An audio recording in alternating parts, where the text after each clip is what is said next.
الا اللہ پڑھ لینا، تیرے سارے پاپ ہرا ہو جائیں گے، مٹ جائیں گے۔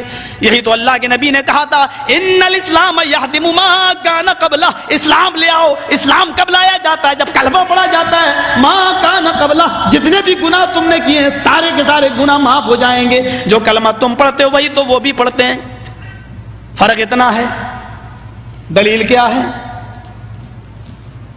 تم کھڑی مورتی کی پوجا کر رہے ہو، وہ پڑی مورتی، ایک پڑی مورتی کی ایک کھڑی مورتی کی۔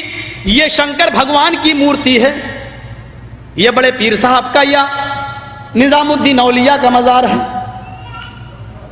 یہ احمد رضا خان کا مزار ہے۔ یہ کھڑی مورتی ہے، یہ پڑی ہے۔ جو کام اس پہ ہو رہا ہے وہی کام تو اس پہ بھی ہو رہا ہے، ورنہ مجھے بتا دو۔ ہندو چنری چڑھائے مورتی پہ تو کافر، تم چادر چڑھاؤ تو پکے مسلمان، وہ ہار ڈالے تو کافر، تم پھول برساؤ تو پکے مسلمان۔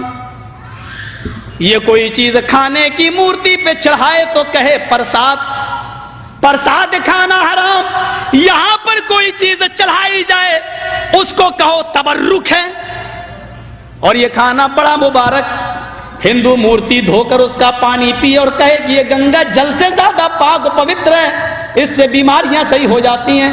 مسلمان عرس کے موقع پر قبر دھو کر پانی اس کے بوتلوں میں بھرے اور کہے کہ اس کے آگے تو زمزم بھی فیل ہے، تو یہ پکا مسلمان۔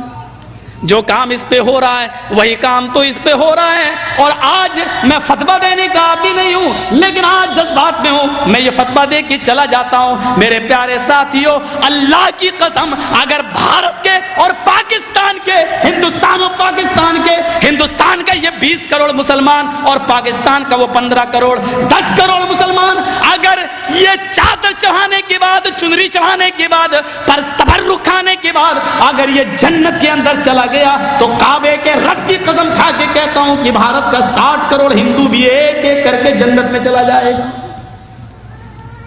اور اگر بھارت کا ہندو جنتی نہیں ہے تو اتنا یاد رکھنا کہ پھر تم اپنے مسلمان ہونے کا سرٹیفکیٹ پیش کرو۔ تم وہ جہنم میں کیوں جائے گا؟ اگر وہ ان کاموں کی وجہ سے جہنم میں جا رہا ہے تو تم یہ کام کیوں کر رہے ہو؟ تمہارے اندر یہ کام کیوں پائے جا رہے ہیں؟ تم بھی تو وہی کام کر رہے ہو۔ ارے اس نے تو پھر بھی مورتی لگا رکھی ہے، تم نے تو پتہ نہیں کس کو گاڑ دیا اور نام ہی اس کے بدل دیے۔ اللہ جانے اس میں حقیقت میں وہ ہے بھی یا نہیں ہے۔ مسجد میں ہوں، اللہ کے گھر میں، اللہ کے گھر سے بڑی کوئی جگہ نہیں ہوتی ہے۔ میں نے بنارس میں اپنی آنکھوں سے دیکھا، اپنی آنکھوں سے، ننگا بیٹھا رہتا تھا جینیوں میں، جیسے